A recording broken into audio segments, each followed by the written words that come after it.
Olá, boa noite. No documento Verdade, uma viagem triste, forçada, cheia de perigo, em que a morte acompanha de perto cada movimento. Apesar disso, o caminho é repleto de expectativa e sonhos de uma vida melhor. Nosso correspondente Marcos Clementino acompanhou o drama dos refugiados que fazem o possível e o impossível para sobreviver. Pessoas que deixam uma vida para trás. No programa de hoje, vamos mostrar as rotas escolhidas pela população cansada de guerras que parecem não ter fim. E durante o trajeto, você vai conhecer histórias de superação, desapego, entrega, arrependimento e apreensão. Nosso primeiro passo é em Suruç, no sul da Turquia, uma região rural que se tornou o lar temporário de grupos sem uma pátria.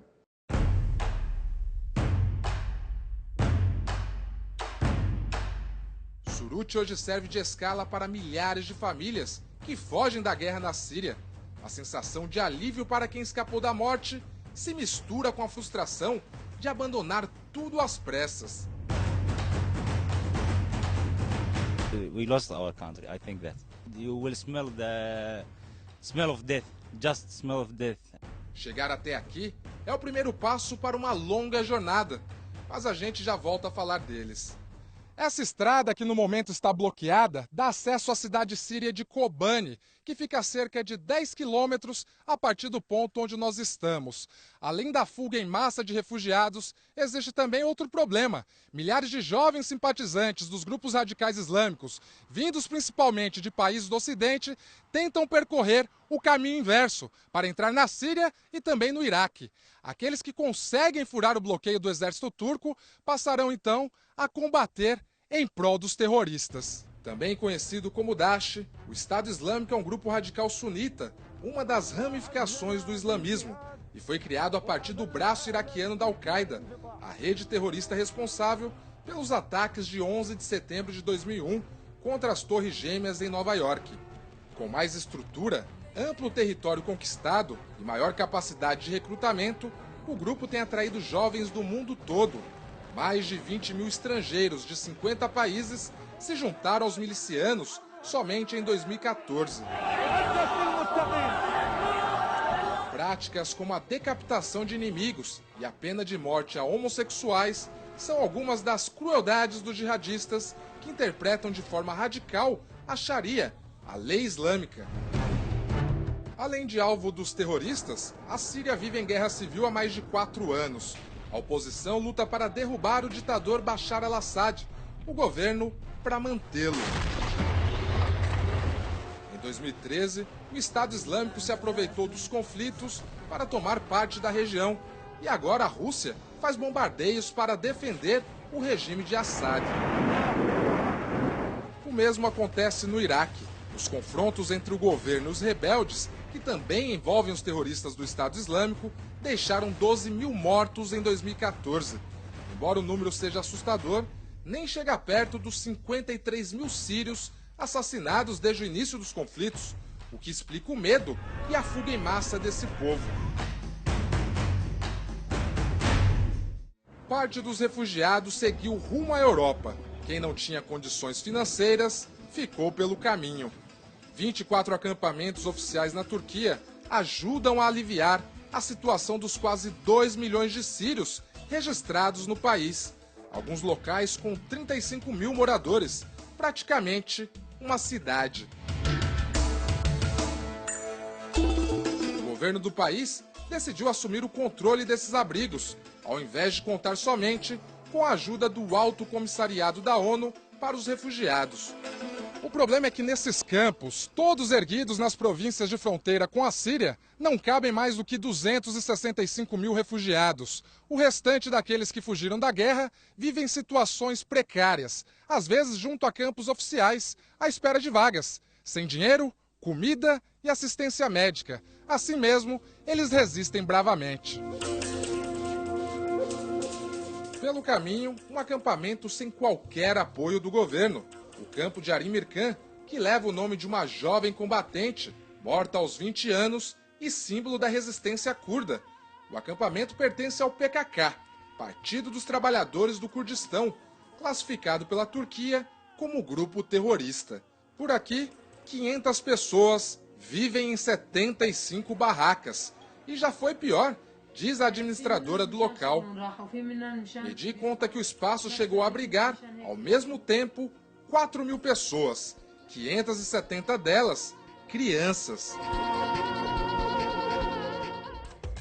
Debaixo do sol quente e com pouco espaço na tenda, é necessário um sair para o outro entrar. Mas o choro do filho convence essa mãe a dar meia volta. Sombra é um privilégio para poucos. Quando ela aparece, o lado de fora vira sala de estar. Às vezes, uma cozinha improvisada. As crianças brincam entre os tijolos do pavimento inacabado. Com fome, muitas colocam na boca o que vem pela frente. É o que faz a pequena Nila de apenas 3 anos. Em uma das barracas, um senhor solitário. Mais uma vítima da guerra.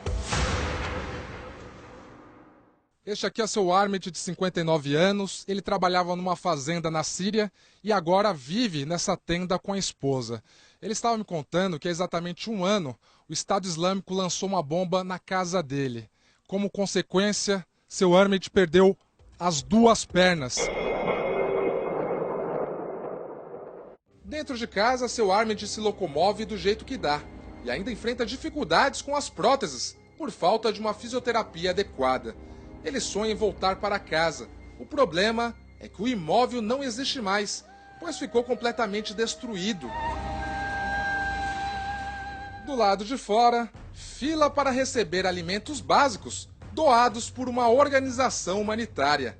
2 caminhões-pipas abastecem os reservatórios. Agora é possível lavar a louça acumulada há dias, tomar banho de bacia, só que o armazenamento dessa fonte está comprometido. O inseto morto dentro do tanque é uma ameaça para a saúde desses garotos. Mais um problema no meio de tantos outros. Mas para quem já começou a se acostumar com a situação, a melhor solução é tentar se divertir enquanto é possível.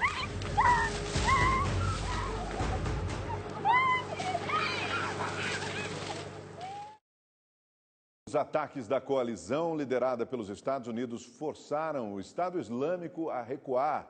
Então, muitas famílias decidiram retornar a Kobani, cidade síria que faz fronteira com a Turquia e que foi completamente destruída pelos bombardeios. Mas a volta não é tão simples assim. Se foi difícil sair, é mais difícil ainda voltar. E nossa equipe, por pouco, não foi mais uma vítima do conflito.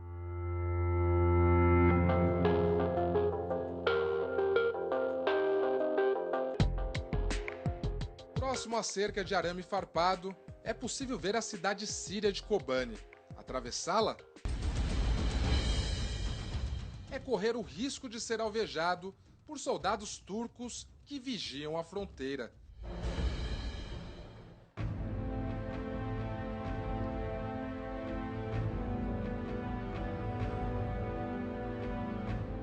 Dezenas de famílias aguardam para retornar ao local, hoje em ruínas, devastado pelos bombardeios do Estado Islâmico. A maioria não tem mais casa. Por qual razão, então, essas pessoas voltariam? Em poucos sacos, todos os pertences dessa família. Uma fila de caminhões. Além da mudança, a carroceria desse veículo transporta adultos e crianças. Já o carro aí não tem espaço para mais nada.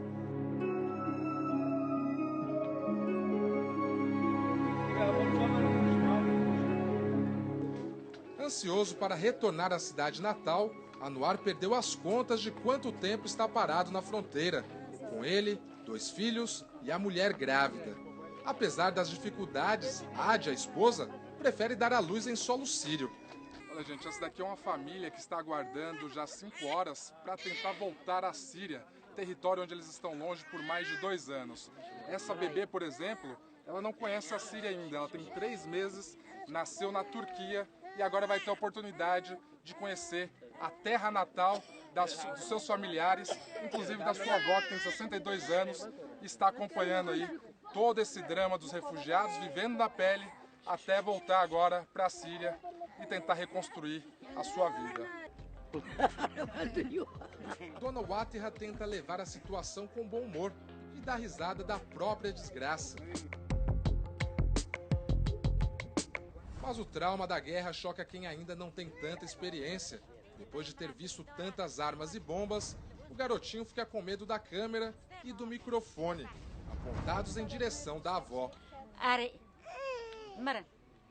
Enquanto eu conversava com essas duas adolescentes, uma ordem para desligar a câmera.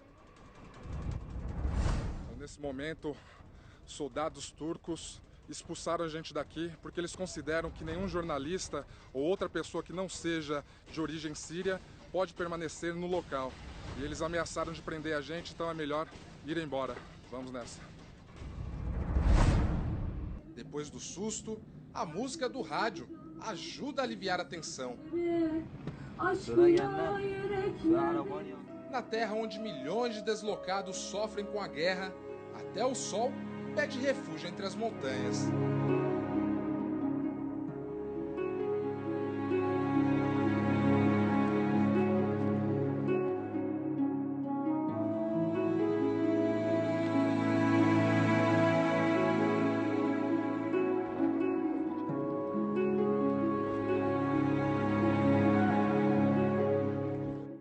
E na cidade de Bodrum, na Turquia, o contraste é enorme. De um lado, a riqueza dos hotéis à espera de turistas, de outro, a pobreza de quem perdeu tudo e tenta recomeçar.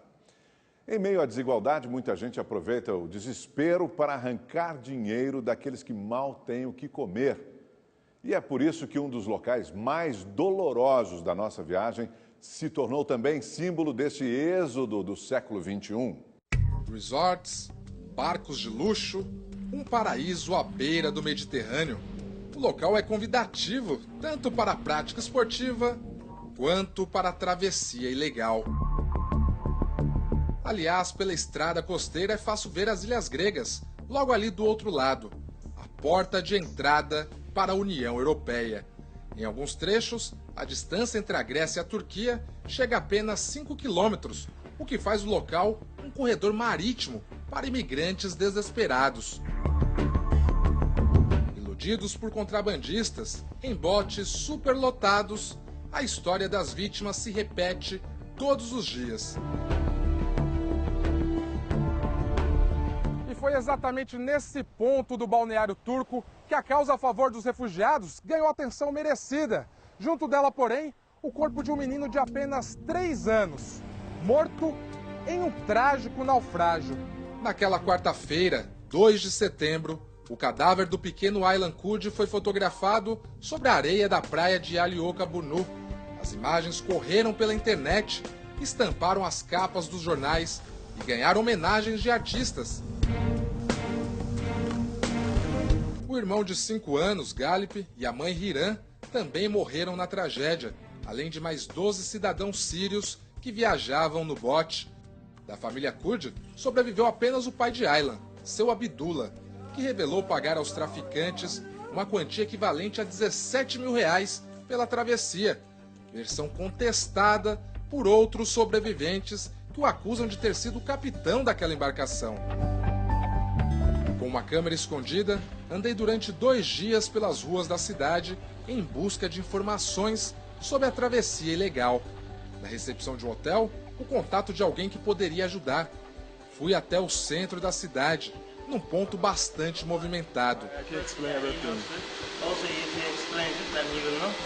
O estabelecimento indicado faz vendas de pacotes turísticos, inclusive passeios náuticos. O vendedor revela que chegar até a Grécia, sem a documentação exigida, de forma ilegal, pode custar mais de 10 mil reais por pessoa. Mas com os olhos do mundo voltados para Bodrum, ficou mais difícil encontrar alguém que se arrisque a facilitar a travessia proibida. Os contrabandistas presos podem pegar até 25 anos de prisão por tráfico humano. Agora é cada vez mais comum ver imigrantes que compram o próprio bote. Sem experiência em navegação, aumenta também o risco de novas tragédias. O maior perigo de naufrágio, porém, não é o mar, alerta o rapaz. They shoot and boat are going down. And tomorrow on the newspaper, writing, oh, one boat is going, but it's not right. Ele acusa a guarda costeira grega de atirar contra as embarcações. Denúncia confirmada por esse refugiado libanês que pediu para não mostrar o rosto. Por essa razão, ele quer chegar à Europa de forma legal e segura, mas já perdeu as contas de quantas vezes teve o pedido de asilo negado por países europeus. Cristão, perseguido e com medo das atrocidades praticadas pelos grupos radicais islâmicos. Primeiro, ele fugiu do Líbano para a Síria e depois para a Turquia. Nosso entrevistado mora em um hotel. Só com hospedagem gasta $35 por dia. Com a reserva financeira que poupou durante anos no trabalho de garçom, não sabe até quando vai aguentar pagar pelas despesas, caso não consiga um novo trabalho. Assim como ele, muitas famílias chegam a Bodrum com dinheiro e ficam hospedadas em hotéis, mas com o passar do tempo, os recursos acabam. Enquanto os refugiados calculam como sobreviver mais um dia, perto dali, os turistas se divertem em bares e restaurantes, sem pensar no dia seguinte.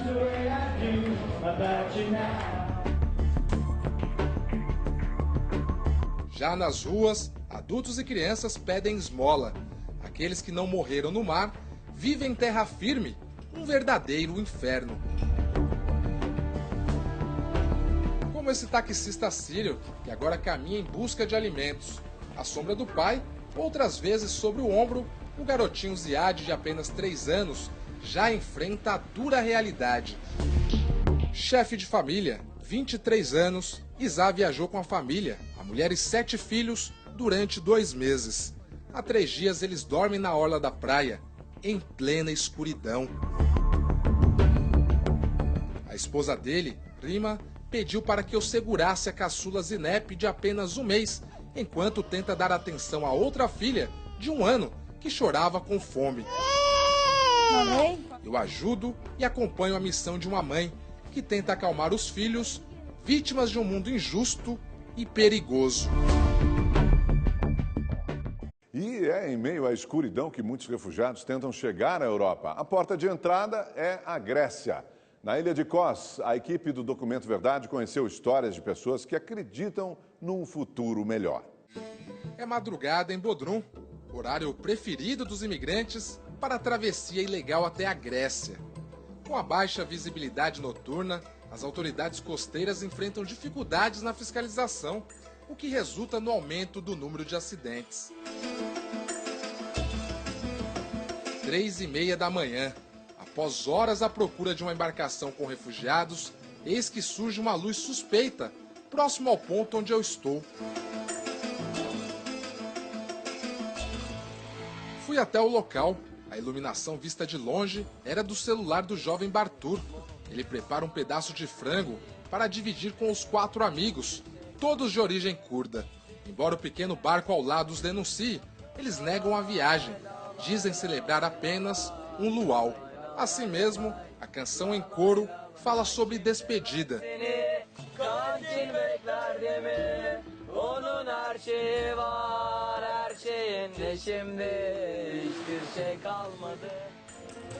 O dia amanhece, hora de desbravar um mar que já deixou milhares de vítimas.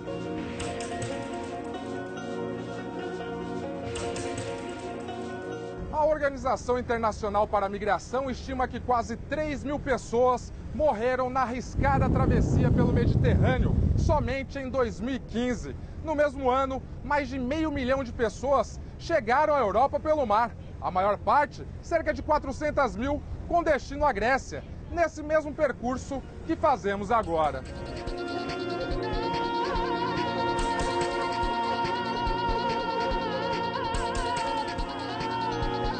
Naquele mesmo dia, quando eu cruzei o Mar Egeu, uma barca com 52 imigrantes virou.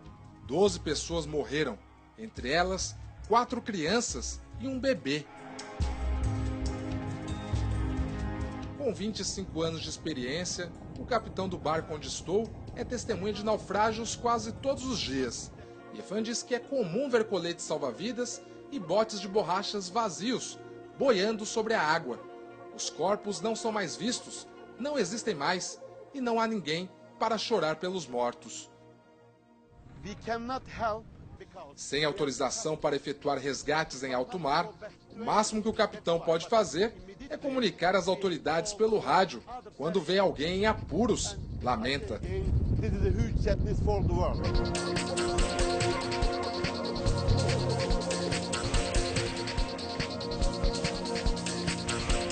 Já na ilha de Kos, na Grécia, flagrei a chegada de 2 afegãos, a nado e à beira da exaustão.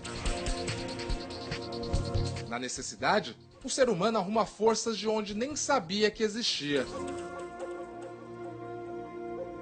Os amigos Isma e Matsiud saltaram do bote superlotado que corria risco de naufragar. Eles deixaram aqueles que não sabiam nadar seguir adiante, dentro da embarcação. Mesmo na dificuldade, mostraram um lado generoso, um risco que poderia lhes custar a vida, uma vez que nadaram por mais de 2 horas.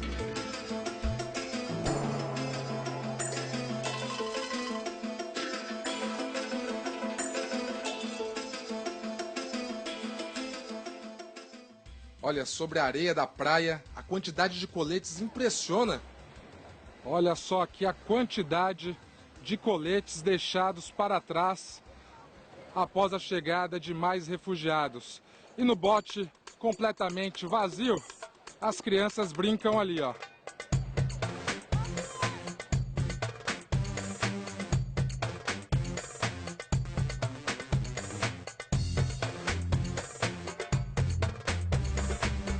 Pelo calçadão, uma fila de barracas que parece não ter fim. Nessa etapa da viagem já não vemos apenas refugiados sírios, é gente do mundo todo, migrantes de diversos países, mas agora sem uma pátria. Cada um com uma história para contar. Esse paquistanês de 29 anos, por exemplo, carrega no currículo um curso de MBA na área de marketing. Majid não foge da guerra e nem da miséria como a maioria. A intenção dele é buscar um salário mais justo e uma vida econômica melhor na Europa. Ao lado, os vizinhos de Bangladesh. Recepção calorosa, com direito à fotografia. 1, 2, 3, Bangladesh! Shaquille deixou o trabalho na recepção de um hotel há 3 anos e começou a viagem sozinho. Passou um tempo no Iraque. Com a presença do Estado Islâmico, acabou deixando o país rumo à Europa. Na Turquia, escapou de ser baleado e preso pela polícia local. Shoot every person.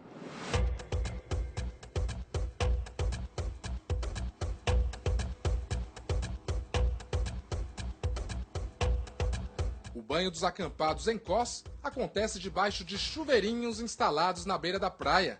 Um problema para as mulheres, principalmente as de origem muçulmana, que não podem mostrar o corpo em público.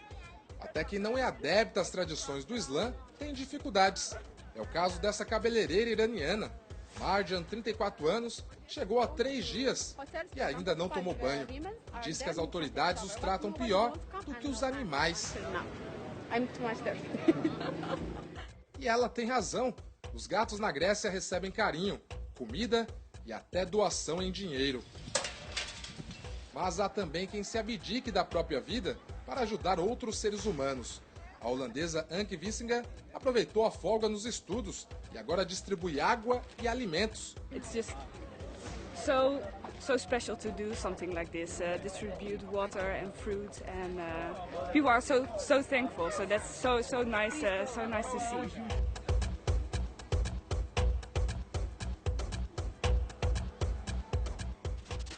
Esse garotinho afegão de 11 anos pediu o microfone emprestado para entrevistar o amigo mais velho. Um momento de descontração em meio a tanta tensão. Brasil! Hakmatullah quer ser jornalista quando crescer. Por enquanto, o repórter Mirim observa os mais experientes, como esse paquistanês. Shuralaita aproveita a experiência como jornalista para registrar a perigosa jornada sofrida na própria pele. O plano dele é lançar um documentário. Enquanto esse dia não chega, ele faz um alerta para aqueles que sonham em chegar ao velho continente. Please, please, please, I talk him all people. Por favor, não venham para a Europa. Não arrisquem a vida de vocês. Aqui tem muitos problemas. Coming this way too much problem.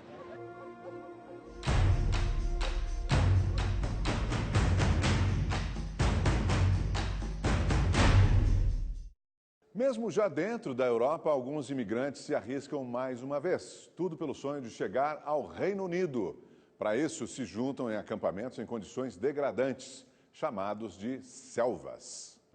Chegar à Europa, o sonho dessa multidão. O mar Mediterrâneo ficou para trás, mas para muitos, o objetivo ainda não foi alcançado. Caminhar ao longo de uma estrada que parece não ter fim, debaixo de sol e chuva, durante dia e noite.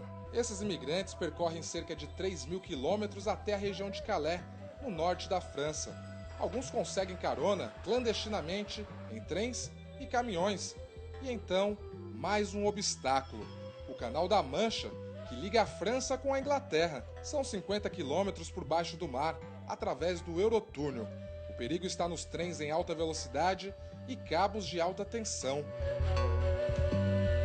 Desde janeiro, 40.000 imigrantes foram impedidos de fazer a travessia ilegalmente. 16 morreram se arriscando, somente nos últimos 4 meses. Quem não conseguiu avançar para o Reino Unido, fica em um assentamento próximo dali, batizado como a Selva.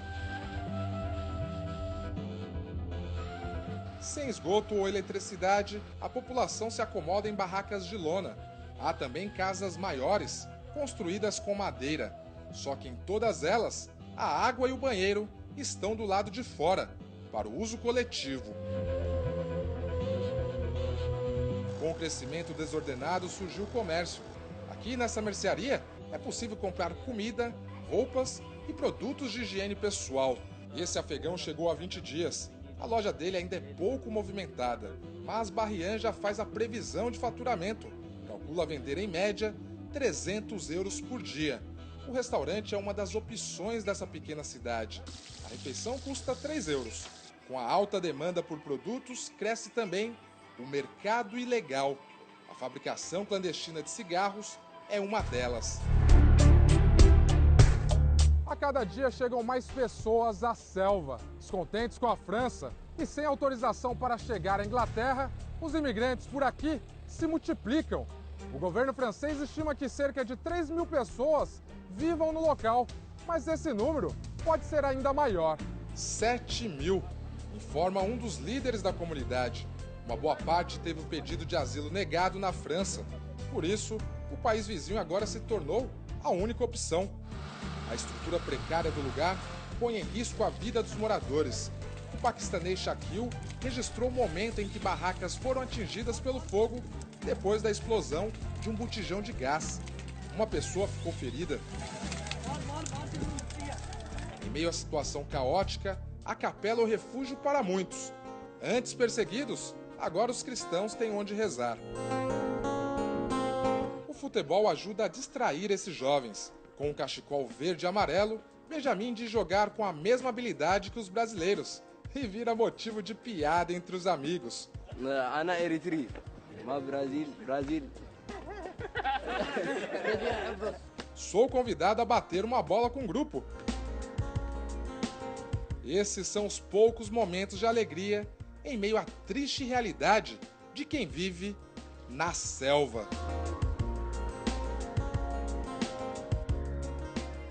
Os refugiados que mudaram toda uma vida e acabaram encontrando abrigo no Brasil. Daqui a pouco, no Documento Verdade.